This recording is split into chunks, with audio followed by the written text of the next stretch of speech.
পৃথিবীতে আদমই ছিলেন একমাত্র ব্যক্তি যিনি জানতেন তিনি কত বছর বাঁচবেন। আল্লাহ তাকে বলেছিলেন, তুমি সহস্র বছর পৃথিবীতে বেঁচে থাকবে। জেনেসিসে 930 বছর বেঁচে থাকার কথা বর্ণিত।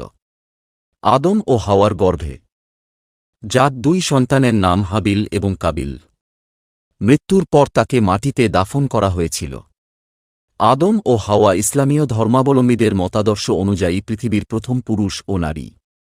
মানব প্রজাতির বিস্তার তাঁদের মাধ্যমেই শুরু হয়েছে বলে ধারণা করা হয়।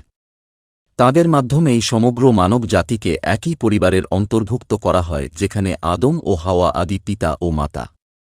হযরত আদম আলাইহিস সালাম বিশ্ব ইতিহাসে প্রথম মানুষ ও প্রথম নবী হিসাবে আল্লাহ পাক আদম আলাইহিস সালামকে নিজ দুহাত দ্বারা সরাসরি সৃষ্টি করেন।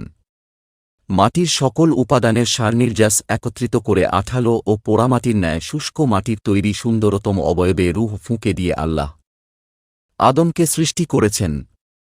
অতঃপর আদমের পাঁজর থেকে তাঁর স্ত্রী হাওয়াকে সৃষ্টি করেন। আর এ কারণেই স্ত্রী জাতি স্বভাবগতভাবেই পুরুষ জাতির অনুগামী ও পরস্পরের প্রতি আকৃষ্ট। অতঃপর স্বামী স্ত্রীর মাধ্যমে যুগ যুগ ধরে একই নিয়মে মানববংশ বৃদ্ধির ধারা অব্যাহত রয়েছে। কুরআনের বর্ণনা অনুযায়ী প্রথম দিন থেকেই মানুষ পূর্ণ চেতনা ও জ্ঞান সম্পন্ন সভ্য মানুষ হিসাবেই যাত্রারম্ভ করেছে।